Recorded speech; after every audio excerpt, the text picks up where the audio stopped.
Everyone, कैसे हो आप लोग। आप सभी का आज के वीडियो में बहुत बहुत स्वागत है। तो आज यहाँ पे हम लोग 7th क्लास का, यहाँ पे आप देख सकते हो कि 7th क्लास का जो हमारा थर्ड वाला चैप्टर था वो यहाँ पे हम लोग स्टार्ट करने वाले हैं। ओके, ऑलरेडी हमने फर्स्ट और सेकंड चैप्टर को कंप्लीट किया है। तो आप सभी से रिक्वेस्ट है कि जिन्होंने भी अब तक फर्स्ट और सेकंड चैप्टर नहीं देखा है प्लीज आप जाके देख लो। ओके, उसके अंदर हमने बहुत ही इजी वे में एक्सप्लेन किया है पूरे चैप्टर को। ओके, और साथ में उसका जो एक्सरसाइज है पहला और दूसरा, ओके, वो भी वहां पे आपको मिल जाएगा।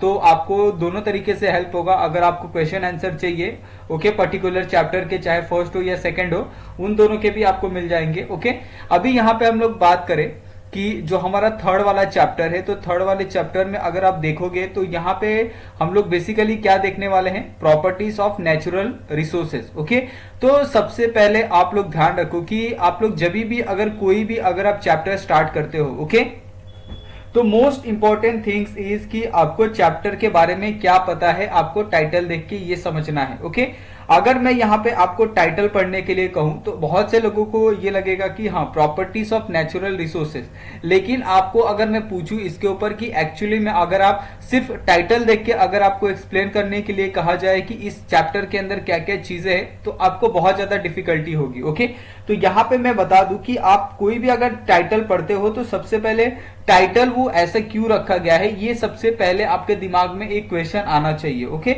आप किसी भी बुक का चैप्टर पढ़ो, चाहे हिंदी हो, इंग्लिश हो, मराठी हो, या आपके पर्टिकुलर सब्जेक्ट हो, चाहे साइंस हो, ये सारी चीजें अगर आप पढ़ते हो तो सबसे पहले आपके दिमाग में एक थॉट आना चाहिए कि ये इस टाइटल क्यों है, ये इस चैप्टर का टाइटल क्यों रखा गया है। ओके, तो यहाँ पे इस टाइटल का मतलब अगर हम लोग ये करें, थोड़ा सा अगर जाने, तो इस टाइटल का जो आप ये देखते हो, इसका अगर आप एक्सप्लेनेशन देखते हो तो इसका मतलब क्या है कि properties of natural resources. Okay, तो नेचुरल रिसोर्सेज कौन कौन से हैं, ओके, सबसे पहले उसके बारे में अगर हम लोग बात करें तो सबसे पहले नेचुरल रिसोर्सेज से आपका एयर, ओके, फिर आपका वाटर हो गया, ओके, उसके बाद आपका साउंड हो गया, ओके, उसके बाद आपके बहुत सारे ऐसे नेचुरल रिसोर्सेस है जिसके ऊपर आप डिपेंडेंट हो। ओके, जो हमें नेचर से मिलते हैं उसी को हम लोग क्या बोलते हैं, नेचुरल रिसोर्सेस बोलते हैं। ओके, तो यहाँ पे नेचुरल रिसोर्सेज के अलग अलग जो प्रॉपर्टीज है उसी के बारे में यहाँ पे हम लोग पूरे कंप्लीट चैप्टर में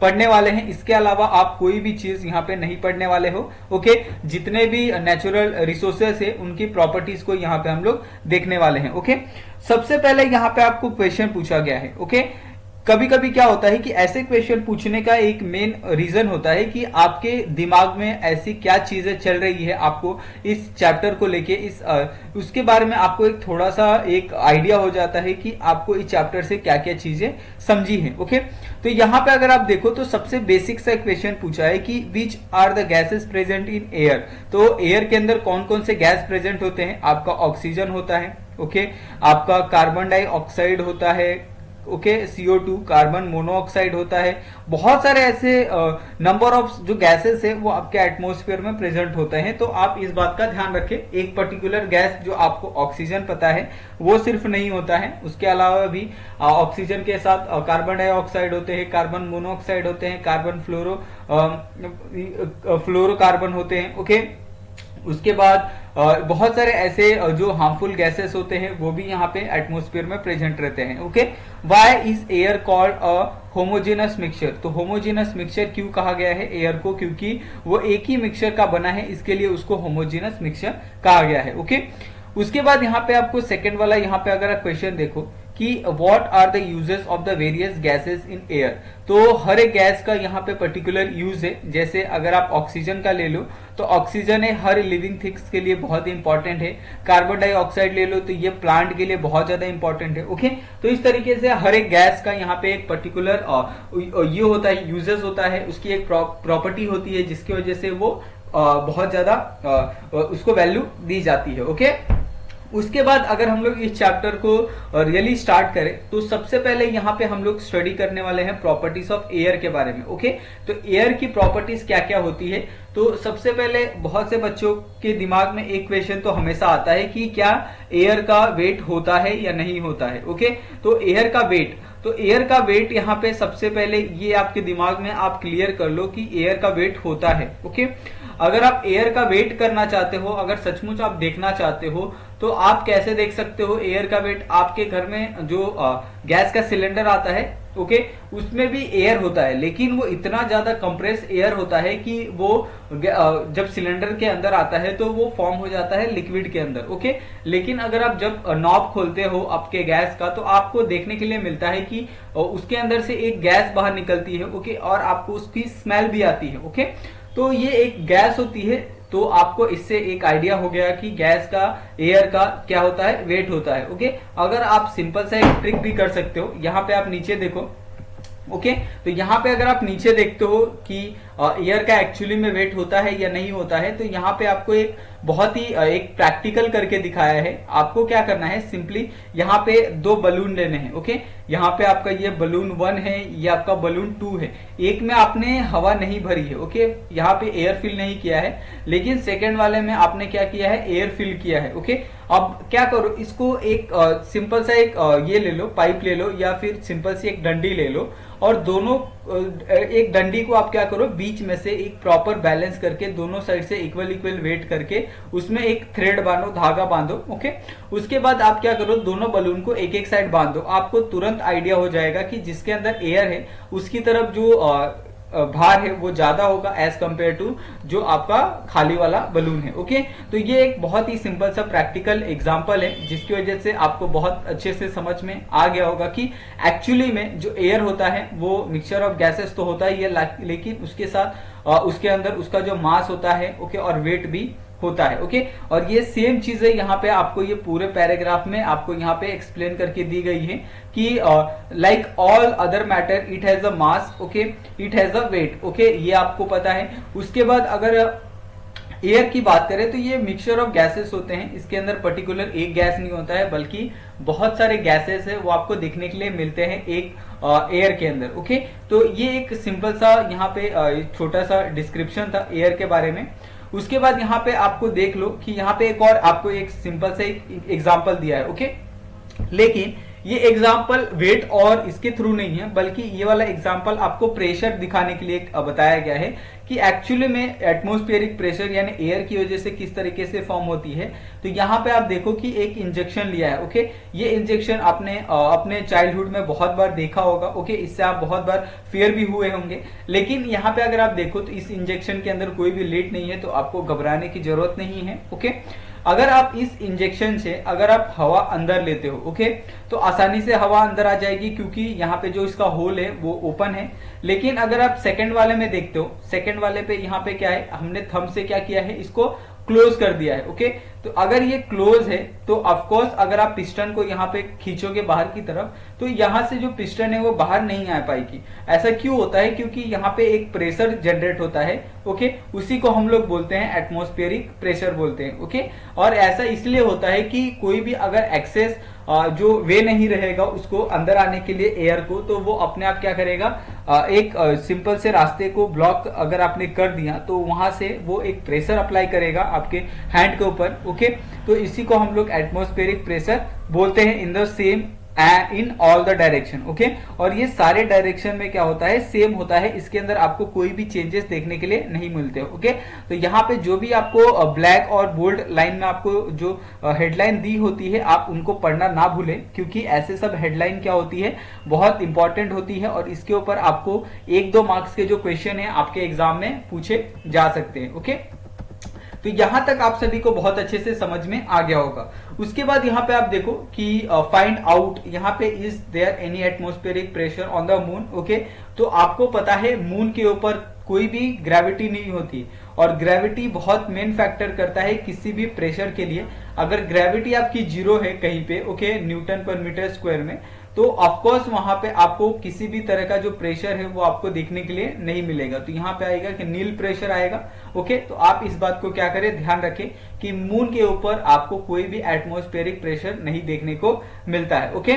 तो ये सारी चीजें आपने पता है। उसके बाद यहाँ पे अगर आप बहुत अच्छे पढ़ने वाले इंसान हो, ओके, आपको बहुत ज्यादा अगर नॉलेज गेन करना है, तो यहाँ पे आप 3 बॉक्सेस देख रहे हो, तीनों बॉक्सेस में अलग अलग इंफॉर्मेशन दिया है, आप इसको जरूर पढ़ें। जैसे एक में आपको ऑर्डिनरी कंडीशन दिया है एटमॉस्फेरिक प्रेशर का, ओके, सी लेवल के ऊपर। उसके बाद यहाँ पे आपको एक बहुत ही अच्छी सी स्टोरी दी है, वो आपको रीड करनी है। उसके बाद यहाँ पे आपको एक जो डैनियल बर्नौली है उनके बारे में यहाँ पे आपको एक छोटा सा डिस्क्रिप्शन दिया गया है, ओके। तो ये सारी तीनों जो चीजें हैं आपको जरूर पढ़नी चाहिए। और इसका जो मेन रीजन होता है, किसी भी अगर आपको डू यू नो के बारे में पूछा जाता है या किसी चीज को हाईलाइट करके अगर आपको पढ़ने के लिए कहा जाता है, तो उसका मेन यही रीजन होता है कि आप उनसे थोड़ा बहुत इंस्पिरेशन लें, ओके, आप उनसे कुछ सीखें। अगर आप कुछ सीखते हैं सामने वाले से, तो ऑफकोर्स वो आपके लिए बेनिफिट होता है, ना कि उसके लिए, ओके। तो इसके लिए जो भी चीजें आपको दी होती है एक बार आपको रीड करना जरूर चाहिए, ओके। उसके बाद यहाँ पे आप देखो एक और प्रेशर का एग्जांपल दिया है, एक प्रैक्टिकल करके दिया है इफेक्ट ऑफ एयर प्रेशर का। तो यहाँ पे आप देख सकते हो कि एक ग्लास में यहाँ पे वाटर भर के रखा है, ओके, ये ग्लास में वाटर है। उसके बाद यहाँ पे हमने एक स्ट्रॉ डाली है, स्ट्रॉ को क्या किया है हमने, यहाँ पे एक एयर पास किया है बहुत स्पीड में। तो यहाँ से क्या होगा कि वाटर क्या करेगा, एक प्रेशर क्रिएट करेगा अपने अंदर, वहां से क्या करेगा, निकलेगा, ओके। तो ये फाउंटेन की तरह यहाँ से निकलेगा। और ऐसा क्यों होता है, ये आपने सोचा है कि हम लोग सिर्फ यहाँ पे एयर पास करते हैं, ओके, उसके होल की तरफ, तो ऐसा पानी बाहर क्यों निकलता है, ओके। तो आपको पता है कि pressure of the air at the opening goes down at the pressure of the air near the upper end of the erect straw become the less than atmospheric pressure, okay. और इसके अंदर atmospheric जो pressure होता है straw के अंदर वो less than होता है इसके कंपैरिजन में, ओके, जो आप प्रेशर अप्लाई कर रहे हो, okay. The water in the cup is push from the where the pressure is higher to where it lower. तो कभी भी क्या होता है कि जो प्रेशर होता है, प्रेशर कहां से कहां तक जाता है, लोअर से हायर की तरफ जाता है।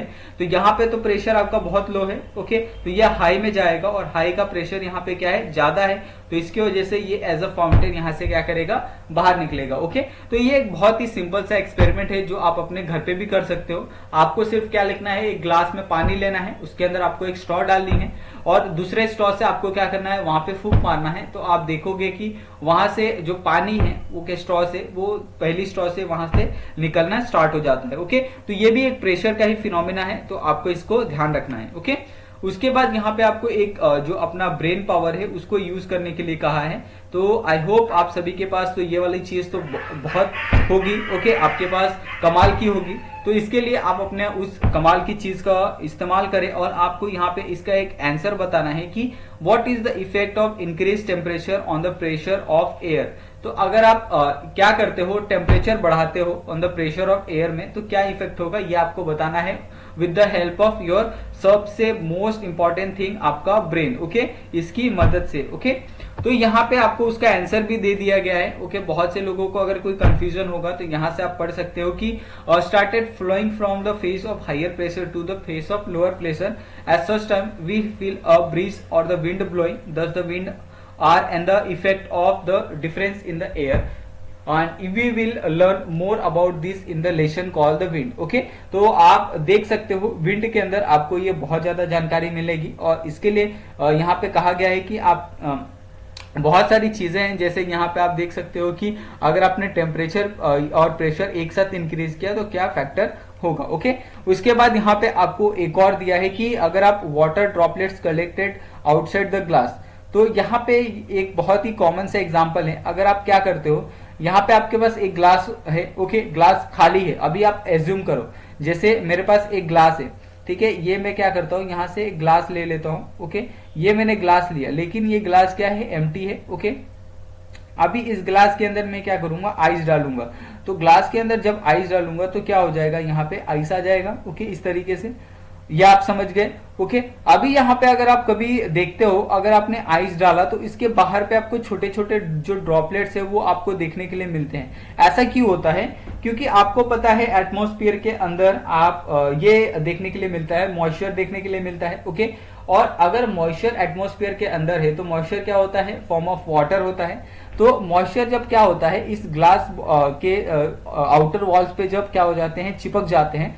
अगर आप क्या करो किसी चीज को, जैसे अगर हम इवोपोरेशन वाला जो पूरा सिस्टम है वो अगर देखते हैं कि किस तरीके से जो वाटर है वो बादलों में जाता है, बादलों में जाने के बाद क्या होता है, वो कंडेंस होता है और बारिश के रूप में क्या करता है, नीचे गिरता है। वो सेम प्रोसीजर यहाँ पे भी होता है। जो आउटर कवरिंग पे जो भी ये होते हैं, ओके, मॉइस्चर होते हैं, वो धीरे धीरे कंडेंस हो जाते हैं और ये फॉर्म कर लेते हैं एक ड्रॉपलेट का। ओके, तो ये वाली चीजें आपको बहुत अच्छे से समझनी होगी अगर आप साइंस अच्छे से समझना चाहते हो तो, क्योंकि जो साइंस है, साइंस बहुत ही डीप है। ओके, और अगर आपको डीप में सीखना है तो आपको हर एक छोटी छोटी जो कॉन्सेप्ट है, आप उस चीज को आपको क्लियर करना होगा। ओके, उसके बाद अगर लेवल ऑफ ह्यूमिडिटी देखें तो humidity is different in the different phase.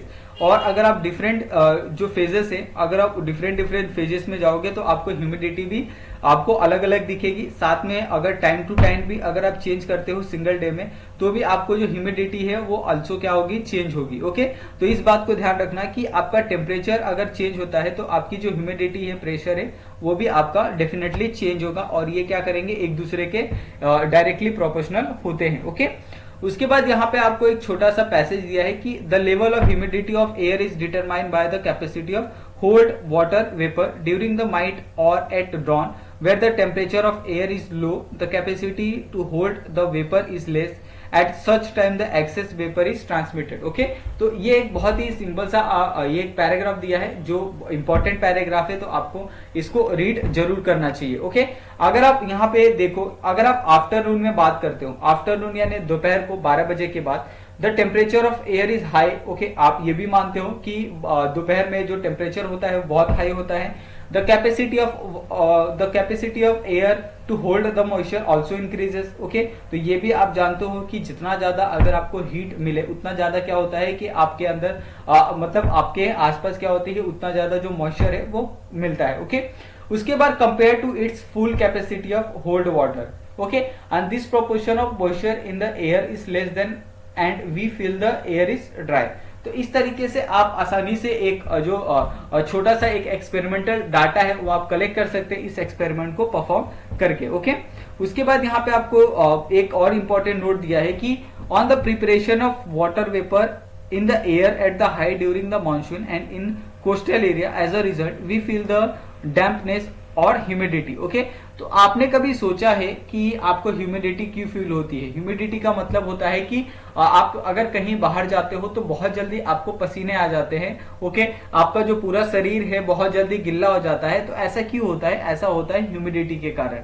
और ऐसा ह्यूमिडिटी के कारण जब कहाँ पे ज्यादा मोस्टली होता है, जब बारिश का सीजन स्टार्ट होने वाला रहता है ना, जैसे अगर आप इंडिया में अगर मई और जून का फर्स्ट और सेकेंड वीक देख लो तो उस समय जो आपका टेम्परेचर होता है वो बहुत हाई होता है। ओके, तो ऐसे समय में आपकी जो ह्यूमिडिटी है वो बहुत ज्यादा देखने के लिए मिलती है। ओके, तो आपको इस बात का हमेशा ध्यान रखना है। ओके, उसके बाद अगर आप इस चीज को अगर आप परफॉर्म करना चाहते हो, ये चाहे use your brain power, try this, तो ये सारी चीजें आप कर सकते हो कि अगर आपको डीप और on crock inverted empty bottle in the slanting position into the water and in the wide container, what do you absorb? जैसे यहाँ पे आप देख सकते हो कि यहाँ पे आपको पूरा एक इमेज फॉर्म करके दिया है कि आपके पास क्या है। सपोज ये अभी एक यहाँ पे आप कुछ भी एज्यूम मत करो, इसको मैंने कोई एज्यूम नहीं किया है। अभी हमारे पास एक सिंपल सी बॉटल है। ओके, ये सिंपल सी बॉटल है मेरे पास। अगर इस सिंपल सी बॉटल को मैं क्या करता हूँ, ऐसे पानी के अंदर डिप करता हूँ ऐसे ऐसे, तो ये क्या होगी, एज अ खाली रहेगी। लेकिन जैसे ही मैं इसको टिल्ट करता हूँ, टिल्ट करने पे क्या होगा कि धीरे धीरे जो पानी है वो अंदर जाएगा और इसका जो लेवल है वो क्या करेगा, इंक्रीज करेगा। तो ऐसा क्यों होता है, आपने कभी सोचा है? तो इसका जो मेन रीजन ये होता है कि आपको पता है कि बॉटल के अंदर ऑक्सीजन है। ओके, अगर आप सिंपली अगर आप उसको टर्न करते हो, थोड़ा सा भी टिल्ट करते हो, तो उसके अंदर जो भी गैसेस है वो क्या करेगी, बाहर जाना चाहेगी। ओके, तो ऐसे ही पीरियड के कारण, ऐसे ही चीजों के कारण क्या होता है, उसके अंदर जो भी सॉल्यूशन है वो आ जाता है। ओके, और जो हमारा पूरा कंप्लीट जो एक सॉल्यूशन है, ओके, वो हम लोग वापस ले लेते हैं। ओके, तो इस तरीके से आपको ये जो पूरा एक चीज है वो आपको बहुत अच्छे से समझ में आ गया होगा। ओके, फिर भी अगर आपको इसके अंदर कोई डाउट होगा तो आप लोग मुझे पूछ सकते हो। ओके, तो इतना आपको समझा। अभी नेक्स्ट यहाँ पे हम लोग जो स्टार्ट करने वाले हैं वो है हमारा टेम्परेचर रेगुलेशन, यानी किस तरीके से टेम्परेचर को रेगुलेट किया जाता है, वो सारी चीजें यहाँ पे हम लोग देखने वाले हैं। ओके, हेलो एवरीवन, तो आज यहाँ पे हम लोग जो अभी टॉपिक स्टार्ट करने वाले हैं वो है हमारा टेम्परेचर रेगुलेशन। ओके, तो आप सभी को पता है कि टेम्परेचर का रेगुलेशन किस तरीके से होता है। ओके, अगर आप बात करो कि टेम्परेचर का रेगुलेशन, तो इसको समझने के लिए सबसे एक बेहतरीन एग्जांपल अगर हम लोग कंसीडर कर सकते हैं, तो आप क्या कर सकते हो, यहाँ पे एक आपके पास ये रॉड है। ओके, इसको मैं यहाँ पे एक रॉड कंसीडर करता हूँ, ठीक है, और ये रॉड क्या है, एक मेटल की रॉड है। तो आपको मेटल की रॉड लेनी है। ओके, उसके एक एंड पे क्या करना है, यहाँ पे मैं क्या करता हूँ, यहाँ पे आपको एक फ्लेम देता हूँ, यानी इसको मैं एक तरफ से हीट करता हूँ। तो ये हमारा क्या हो जाएगा, हॉट एंड हो जाएगा। और जैसे जैसे मैं इसको हीट करूंगा वैसे वैसे क्या होगा कि यहाँ से जो टेम्परेचर है वो टेम्परेचर कहाँ पे जाएगा, इस साइड टेम्परेचर जाएगा। ओके, तो ये एक बहुत बेसिक सा एक फिनोमिना होता है हीट का, कि वो हमेशा, और हीट या टेम्परेचर कि वो हमेशा कहाँ से कहाँ तक ट्रेवल करती है, जहां ज्यादा है, ज्यादा से कम की तरफ वो हमेशा ट्रेवल करती है। ओके, अगर आप यहाँ पे टेम्परेचर रेगुलेशन के बारे में अगर यहाँ पे इन्फो ये दिया है, एक छोटा सा ब्रीफ दिया है, तो इसको एक बार रीड कर लेते हैं और इसके अंदर क्या क्या चीजें है उसको एक बार समझ लेते हैं। Okay, the earth receive energy from the sun. Okay, तो आप इस बात से एग्री करते हैं कि जो भी हमारे पास सन सोर्स है, ये हमारे पास एक नेचुरल सोर्स है। ओके, एनर्जी का, टेम्परेचर का। ओके, और इसी से हमें क्या मिलती है, एक एनर्जी मिलती है हमारे पूरे अर्थ को। ये आप बात से एग्री करते हैं कि नहीं करते। ओके, उसके बाद this energy is reflected by the earth in the form of heat. Okay, और जो भी ये सरफेस पे, ये हमारा क्या है, एक सरफेस है, और जो भी सरफेस पे जो एनर्जी गिरती है वहां से क्या होती है, ये रिफ्लेक्ट होती है अलग अलग चीजों पे। ओके, और इसी के कारण क्या होता है, हीट है वो फॉर्म होता है। The constituent of the air surrounding the earth such as the water vapour, और हमारे एटमोस्फियर में क्या है, वाटर वेपर होता है। ओके, कार्बन डाइऑक्साइड होता है, गैस होती है। ओके, ये सारी चीजें क्या करती है, absorb a part of the heat and give it to the other constituent of air. और ये जो हमारा वाटर वेपर है, चाहे कार्बन डाइऑक्साइड है, ये हीट को एब्जॉर्ब करती है और दूसरे जो एयर पार्टिकल्स है उनको क्या करती है, ट्रांसफर करती है। As a result the earth surface remain warm and thereby becoming the suitable for the living world on the earth. और इसकी वजह से आप देखते हो कि अगर ये वाटर मॉलिक्यूल से छोटे छोटे, अगर ये हीट है, ओके, ये अगर इसके अंदर एनर्जी जा रही है, इस हीट को अगर ये ऑब्जॉर्ब कर रहे हैं ये वाले वाटर मॉलिक्यूल्स, तो ये क्या करेंगे, जो साइड वाले वाटर मॉलिक्यूल से उसको अपनी जो हीट है वो क्या करेंगे, यहां से ट्रांसफर कर देंगे इस तरीके से, और जिसकी वजह से ये जो ट्रांसफरेशन है वो हम कंटिन्यूअस रहता है। और जो हमारा एटमॉस्फेयर है, वो एटमॉस्फेयर क्या होता है, पूरा का पूरा एक सुटेबल हो जाता है इस कंडीशन के हिसाब से। Okay, if there were no air on the earth. Okay, अगर सपोज करो कि हमारे अर्थ के अंदर कोई एयर ना हो, the average temperature of the earth surface would have been very low. क्योंकि अगर आप सोचो कि अगर हमारे अर्थ सरफेस के अंदर अगर एयर ना हो तो जो हमारा टेम्परेचर होगा अर्थ सरफेस का वो बहुत कम होगा। जैसे आपको अंटार्कटिका या फिर जो आपको पोल्स पे देखने के लिए मिलता है ना, कि जहां पे पूरे 12 के 12 महीने क्या होती है, जो स्नो होती है वो आपको देखने के लिए मिलती है, सुनने के लिए मिलती है। तो वैसा कंडीशन हर जगह हो जाएगा और ऐसे कंडीशन में सरवाइव करना बहुत ही डिफिकल्ट हो जाता है। ओके, तो ये आपको टेम्परेचर रेगुलेशन बहुत अच्छे से समझ में आ गया होगा। ओके, उसके बाद अगर नेक्स्ट यहाँ पे बात करें तो यहाँ पे ट्रांसमिशन ऑफ साउंड है।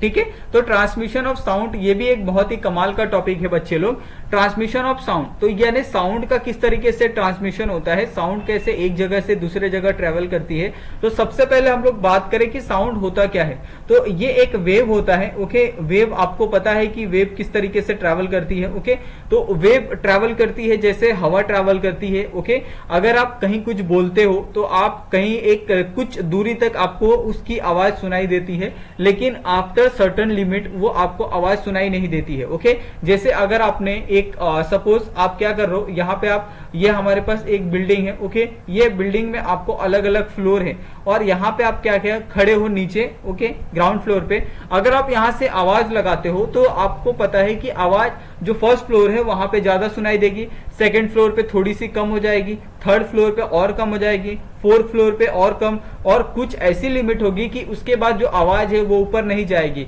तो ऐसा क्यों होता है, क्योंकि आपको पता है कि जो हमारा साउंड होता है उसका जो नेचर होता है वेव वाला नेचर होता है। ओके, और किसी भी वेव वाले नेचर में कैसा होता है कि उसके अंदर जो एटमॉस्फेयर के अंदर जो भी पार्टिकल्स होते हैं वो पार्टिकल से क्या करते हैं, एक दूसरे के साथ इंटरेक्शन करते हुए जो वेव है वो आगे बढ़ती है। लेकिन ऐसे वेव इंटरेक्शन के कारण जो वेव है, वो वेव की जो स्पीड है वो धीरे धीरे क्या होती है, डिक्रीज होने लगती है। ओके, जो उसकी स्पीड है, अगर स्पीड डिक्रीज होने लगी तो वो सर्टेन लिमिट के बाद क्या हो जाएगी, स्टॉप हो जाएगी। ओके, और अगर एक बार वो वेव स्टॉप हो गई तो उसके बाद जो साउंड है वो आपका उसका ट्रांसमिशन रुक जाएगा। ओके, तो यहाँ पे आपको वही सारी चीजें यहाँ पे आपको बताई गई है कि all the sound that hear which is through the surrounding air. Okay, आप इस बात से एग्री करते हैं। The density of air also change due to the change in the temperature, और जहां पे टेम्परेचर ज्यादा होता है वहां पे आपको ज्यादा दूरी तक जो आवाज है वो सुनाई देती है। ऐसा क्यों होता है, क्योंकि जो वहां पे जो मॉलिक्यूल्स होते हैं वो मॉलिक्यूल्स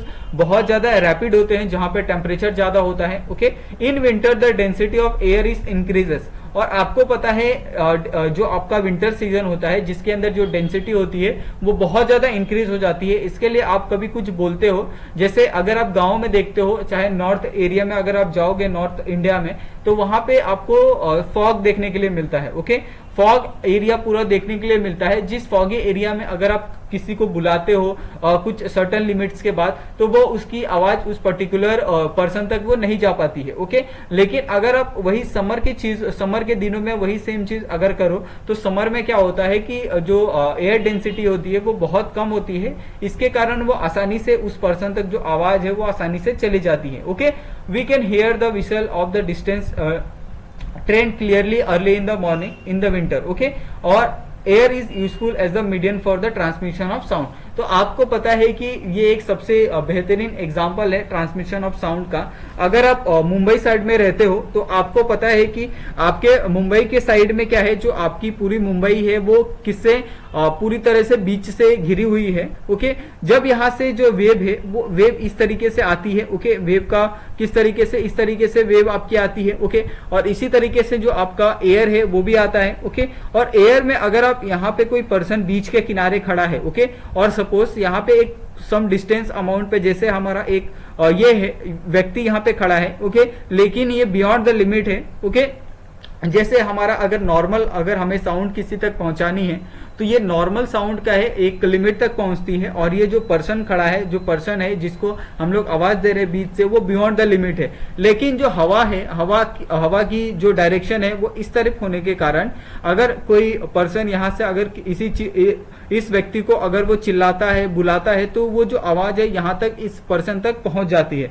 ऐसा क्यों होता है, क्योंकि यहाँ पे जो डेंसिटी है वो यहाँ पे जो एयर की वेग है, जो एयर का स्पीड है वो पर्सन तक क्या है, सेम टाइम में पहुंच रहा है जैसे एक नॉर्मल टाइम तक, नॉर्मल व्यक्ति तक नॉर्मल टेम्परेचर के अंदर पहुंचता है। ओके, तो ये एक बहुत ही सिंपल सा फिनोमेना है ट्रांसमिशन ऑफ साउंड का। उसके बाद यहाँ पे आप प्रॉपर्टीज ऑफ वाटर देखो। ओके, तो आप सभी ने अपने बचपन में एक कहावत सुनी होगी कि पानी एक ऐसा ये पदार्थ है, एक ऐसा द्रव्य पदार्थ है जो जिस बर्तन में आप डालोगे वो उस बर्तन का शेप ले लेता है। ओके, आप चाहो तो इसको अपने घर पे भी एग्जांपल के तौर पे कर सकते हो। जैसे यहाँ पे आप देखो कि यहाँ पे एक पॉट है। ओके, उसके बाद यहाँ पे एक दूसरे शेप का पॉट है, यहाँ पे आपको तीसरे शेप का एक बर्तन दिख रहा है, यहाँ पे एक और अलग शेप है, यहाँ पे भी आपको अलग शेप का बर्तन दिख रहा है, यहाँ पे आपको अलग, यहाँ पे आपको अलग। तो यहाँ पे टोटल आप देखोगे तो 7-8 टाइप के यहाँ पे आपको अलग अलग टाइप के अलग अलग शेप और साइज के यहाँ पे आपको बर्तन दिख रहे हैं। ओके, लेकिन सब में अगर यहाँ पे आप देखो कि वाटर को फिल किया गया है, यह आपका वाटर दिख रहा है, यहाँ पे भी आपका वाटर है, यहाँ पे भी आपका वाटर है, और यहाँ पे भी सब में क्या है, वाटर है। ओके, और सब में अगर आप चेक करो तो सबके वाटर, सब में शेप के हिसाब से जो वाटर है वो एडजस्ट हो गया है। ओके, यानी इसका जो शेप है उस शेप के हिसाब से यहाँ पे वाटर आ गया है, इस शेप के हिसाब से वाटर, ये सब यहाँ पे अगर देखो तो सब एक एक शेप के हिसाब से यहाँ पे जो वाटर है वो आ गया है। ओके, तो ये एक बहुत ही अच्छी प्रॉपर्टी है कि वाटर आप जिस चीज के अंदर डालो, जिस बर्तन के अंदर डालो, वो उसी चीज का क्या करता है, शेप ले लेता है। ओके, और ऐसा क्यों होता है, क्योंकि इसके जो मॉलिक्यूल्स होते हैं वो बहुत ज्यादा हाईली कनेक्टेड नहीं होते हैं, वो एक दूसरे के साथ बहुत ज्यादा बॉन्डेड नहीं होते हैं। ओके, फ्रीली बॉन्डेड होते हैं, इसकी वजह से वो आसानी से एक दूसरे का शेप ले लेते हैं। जैसे अगर आप मेटल को कंसीडर करो तो मेटल्स के अंदर क्या होता है, ये हाईली बॉन्डेड होते हैं। ओके, यानी ये यहाँ से टूट नहीं सकते, यानी यहाँ से इनका जो शेप है वो चेंज नहीं हो सकता।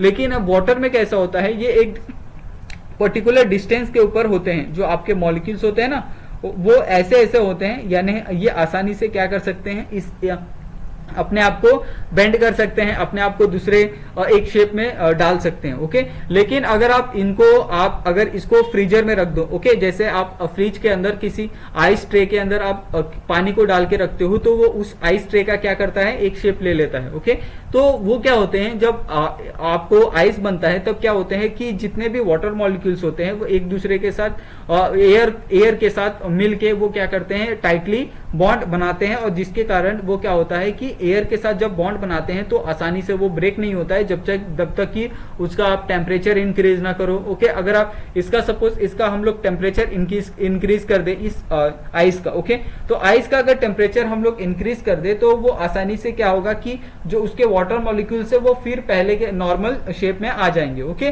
तो यहाँ पे क्या क्या चीजें लिखी है उसको एक बार हम लोग देख लेते हैं, और जो भी आपके अंदर डाउट है उसको हम लोग क्लियर कर लेते हैं। ओके, जैसे what are the state in which water is found, तो वाटर कौन से स्टेट में होता है, लिक्विड स्टेट में होता है। Okay, What inference will you draw from the picture alongside? Okay, तो यहाँ पे आप देख सकते हो अलग अलग पिक्चर्स के हिसाब से आप यही कर सकते हो कि यहाँ पे जो वाटर्स है the different shape and size with the according to the ये जो पॉट होता है, अकॉर्डिंग टू द जो भी इंस्ट्रूमेंट आप यूज कर रहे हो उसके according. Okay, water occur in liquid state under the ordinary condition. Okay, यानी जो आपका नॉर्मल रूम टेम्परेचर है उसके हिसाब से जो वाटर होता है एक लिक्विड कंडीशन में मिलता है आपको।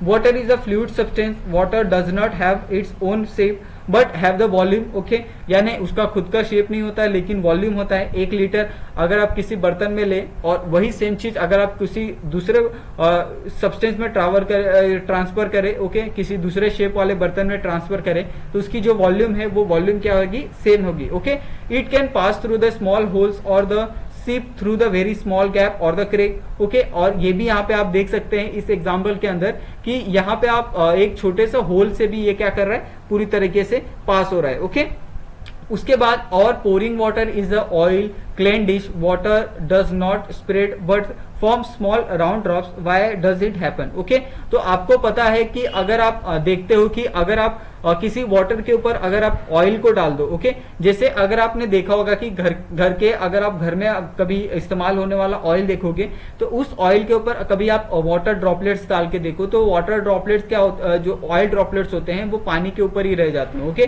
तो ऐसा क्यों होता है, क्योंकि इनकी जो डेंसिटी होती है water as compare to water वो ज्यादा होती है। ओके, सॉरी कम होती है, और इसके कारण वो क्या करते हैं, फ्लोट करते हैं वाटर के ऊपर। ओके, उसके बाद यहाँ पे आपको एक बहुत ही कमाल का ये करने के लिए कहा गया है, एक्सपेरिमेंट करने के लिए कहा है। ओके, तो आप इस एक्सपेरिमेंट को जरूर परफॉर्म करें, क्योंकि ऐसे सब एक्सपेरिमेंट परफॉर्म करने के बाद ही जो आपका एक माइंड है वो बहुत क्लियर तरीके से किसी भी कॉन्सेप्ट के बारे में बहुत अच्छे से समझ पाता है। ओके, तो यहाँ पे हम लोग इसको रीड करते हैं और रीड करके आपको बताते हैं कि इसके अंदर एक्चुअली में क्या क्या दिया है। Okay, take a plastic bottle more than half full of water, mark the magic ice, open the freezer after the couple of hours and observe you will see that the water has changed into the ice. Note the level of ice. You can find that ice level is higher than the water level before freezing. What can you infer from this as okay, तो यहाँ पे आपको क्या कहा, एक simple सा आपको bottle लेना है। ओके, ये आपके पास एक क्या है, सिंपल सा बॉटल है। इस बॉटल के अंदर आपने इतना पानी भरा। ओके, ये आपका रूम टेम्परेचर पे है, ये आपका रूम टेम्परेचर पे है। ओके, नॉर्मल 29 डिग्री सेल्सियस पे। ओके, उसके बाद आप क्या करो, इसी को आप क्या करो, फ्रीजर के अंदर डाल दो। तो यहाँ पे आपने फ्रीजर के अंदर डाल दिए। ओके, और यहाँ पे जो इसकी पहले यहाँ पे इसका जो लेवल ये था, अभी ये लेवल क्या हो जाएगा, थोड़ा सा बढ़ जाएगा। ओके, और ये आपका क्या है, आइस है। ओके, लेकिन यहाँ पे अगर आप चेक करो तो इसका लेवल क्यों बढ़ा है, ये आपको सोचने वाली बात है। तो इसके अंदर क्या होता है, जब वाटर है, जब वो वाटर आइस में कन्वर्ट होता है तब क्या करता है, वो जितने भी एटमॉस्फेयर में जो ऑक्सीजन होते हैं वो ऑक्सीजन को क्या करता है, अपने अंदर ऑब्जॉर्व करता है। ओके, और ऑब्जॉर्व करने के बाद उससे वो बॉन्ड फॉर्म करता है, और बॉन्ड फॉर्म करने के बाद वो आइस के अंदर कन्वर्ट होता है। ओके, तो ये एक सिंपल सा फिनोमिना है। ओके, जिसको आपको याद रखने की जरूरत है। ओके, उसके बाद यहाँ पे आप देख सकते हो कि अलग अलग और भी एग्जाम्पल दिए हैं, क्योंकि अगर आपने सपोज अगर ये वाले एग्जाम्पल को कंसिडर किया कि इसके अंदर आप सिंपल सा एक क्या लो, वाटर ले लो। ओके, और इस वाटर के अंदर आपने क्या क्या डाला है, आपने एक पेंसिल डाला है, स्केल डाला है, ये सारी चीजें डाली है और आपको बताना है कि क्या इसमें से कौन सी चीजें फ्लोट करेगी और कौन सी चीजें फ्लोट नहीं करेगी। ओके, तो अगर आप देखोगे कि पेंसिल है, पेंसिल का जो उसकी जो डेंसिटी होती है वो बहुत कम होती है, प्लास्टिक भी बहुत हल्का होता है एज कम्पेयर टू वाटर, लेकिन जो यहाँ पे मेटल्स की चीजें होगी वो सारी चीजें क्या हो जाएगी, यहाँ पे सिंक हो जाएगी, अंदर डूब जाएगी। ऐसा क्यों होगा, क्योंकि यहाँ पे जो इसका वेट है वो मोर देन इसकी जो डेंसिटी है उससे ज्यादा होती है। ओके, उसके बाद यहाँ पे अगर आप दूसरा वाला यहाँ पे पिक्चर देखोगे, दूसरे वाले पिक्चर में क्या किया है, सिंपल सा यहाँ पे वाटर लिया है। ओके, और उस वाटर के अंदर आइस डाला है। ओके, लेकिन आइस में अगर आप चेक करो तो यहाँ पे आपको छोटे छोटे जो वाटर ड्रॉपलेट्स है वो आपको देखने के लिए मिल रहे हैं। ऐसा क्यों होता है, क्योंकि जो भी यहाँ पे आपको मॉइस्चर होता है आपके सराउंडिंग के अंदर, वो सराउंडिंग के अंदर मॉइस्चर अचानक से उसको जब एक नॉर्मल कंडीशन से जब उसको आप एक फ्रीजिंग कंडीशन में लेके जाते हो तो वाटर ड्रॉपलेट्स क्या हो जाते हैं, कंडेंस होने लगते हैं और कंडेंस होने के बाद वो आसानी से किसमें, एक ड्रॉप्स के अंदर फॉर्म हो जाते हैं। ओके, तो यहाँ पे आपको ये वाली दोनों जो एग्जांपल है वो बहुत अच्छे से समझ में आ गया होगा। ठीक है, उसके बाद यहाँ पे आपको डेंसिटी ऑफ वाटर का एक ये दिया है, फॉर्मूला दिया है कि आप कैसे आप डेंसिटी ऑफ वाटर फाइंड कर सकते हो। ओके, इसका जो सिंपल सा एक फॉर्मूला है यहाँ पे डेंसिटी ऑफ वाटर का मास अपॉन वॉल्यूम का। ओके, तो सपोज यहाँ पे अगर आपको डेंसिटी निकालनी है तो डेंसिटी के लिए अगर आपको कोई मास दिया है, ओके, सपोज पर्टिकुलर मास दिया है और आपको वॉल्यूम दी है 1 लीटर। ओके, तो 1 लीटर में कितना मास आपने डाला कि उसकी जो डेंसिटी है वो इतनी होगी। ओके, तो आपको पता है कि अगर हमें मास लिया है तो मास का जो ऐसा यूनिट होता है, ओके, स्टैंडर्ड इनवर्स ये होता है, ऐसा यूनिट होता है, वो कितना होता है, यहाँ पे ग्राम होता है। ओके, और वॉल्यूम का यहाँ पे सीसी होता है। ओके, तो उस हिसाब से आपको उसकी जो ये है यूनिट है वो भी आपको यहाँ पे डालनी है। ओके, तो ये दोनों चीजें आपको बहुत अच्छे से समझ में आ गई होगी। ओके, उसके बाद यहाँ पे ये आप इसको इंपॉर्टेंट कर लो। ये इंपॉर्टेंट क्यों है बच्चे लोग, क्योंकि ऐसे सब क्वेश्चन आपको आगे वाले लेक्चर में भी आपको देखने के लिए मिलेंगे। साथ में आपको इसके ऊपर आपको अगर आप किसी चीज की तैयारी कर रहे हो ना तो ये बहुत इंपॉर्टेंट है। ओके, क्यों इंपॉर्टेंट है, क्योंकि ऐसे सब क्वेश्चन जब हम लोग 10th क्लास में थे ना, 9th क्लास में थे, तब हमको ऐसे क्वेश्चन पूछे जाते थे साइंस के अंदर, और आपको ये 7th के अंदर है तो आप सोच सकते हो कि ये आपके लिए बहुत ज्यादा इंपॉर्टेंट है। ओके, और अगर आप इस टॉपिक को अगर आप समझना चाहते हो तो ये टॉपिक बहुत ही सिंपल है। ऐसा सिंपल क्यों कह रहा हूं, क्योंकि आप सिर्फ क्या करो, इस ग्राफ को, एक फिगर को देखो। ओके, आपको पूरा रीड करने की जरूरत भी नहीं पड़ेगी, यहां से मैं आपको इस फिगर को देख के ही आपको समझा दूंगा। ठीक है, जैसे अगर आप देखो कि हम लोग क्या कर रहे हैं, एक स्नोई वाले रीजन में है। ओके, ये आपका क्या है, स्नो वाला रीजन है, जहां पे आपको पूरा जो एरिया है वो स्नो से भरा हुआ है, जहां पे आपको पता है कि जो स्नो का टेम्परेचर होता है वो 0 डिग्री होता है। ठीक है, ये आप मानते हो। और जो स्नो जो आपका अगर वहां पे कोई एक वाटर रिसोर्सेस है, जैसे वहां पे एक पॉन्ड है, ओके, तो ये यहाँ पे आपको पॉन्ड दिख रहे हैं। ओके, आप पॉन्ड को क्लियरली यहाँ पे आप देख सकते हो। ठीक है, मैं यहाँ पे क्या करता हूँ, एक दूसरा मार्कर लेता हूँ। ओके, यहाँ पे आप पॉन्ड को आसानी से देख सकते हो। ओके, पॉन्ड के ऊपर जो आइस होती है उसका जो टेम्परेचर है यहाँ पे आप देख सकते हो, या आपकी आइस है। ओके, लेकिन उसके नीचे आप देख सकते हो कि जैसे आइस के नीचे वाला जो ये रहता है, वाटर होता है, उसका जो टेम्परेचर है वो -1 है। ओके, आप सोच सकते हो कि टेम्परेचर अचानक से क्या हो गया, डिक्रीज हो गया।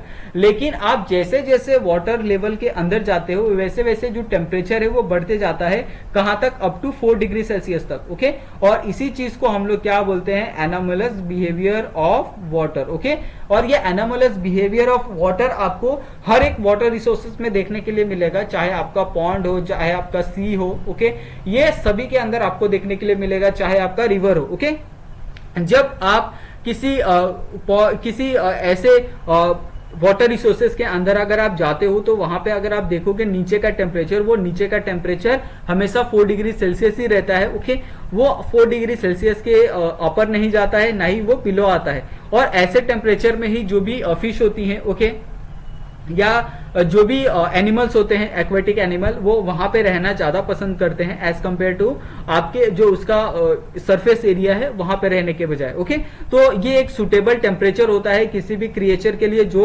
पानी के अंदर रहता है। ओके, और यही सारी चीजें यहाँ पे आपको एक्सप्लेन करके दी गई है। ओके, और इसको आप आसानी से पढ़ के आप इस एग्जाम्पल के साथ, इस एनोमलस बिहेवियर फिगर के साथ आप कंपेयर कर सकते हो। ओके, तो आई होप आपको ये एनोमलस बिहेवियर ऑफ वाटर बहुत अच्छे से समझ में आ गया होगा कि आप जैसे जैसे पानी की डेंसिटी को आप बढ़ाते जाते हो, वैसे वैसे जो उसका टेम्परेचर है वो क्या हो जाता है, 4 डिग्री सेल्सियस तक जाता है। उसके बाद वो 4 डिग्री सेल्सियस जाने के बाद वो क्या हो जाता है, वहां पे स्टॉप हो जाता है, और उस टेम्परेचर को ही हम लोग एनोमलस बिहेवियर ऑफ वाटर कहते हैं, जहां पे उसकी जो टेम्परेचर होती है वो 4 डिग्री सेल्सियस होती है। ओके, तो आई होप आपको इतना ये समझ में आ गया होगा। ओके।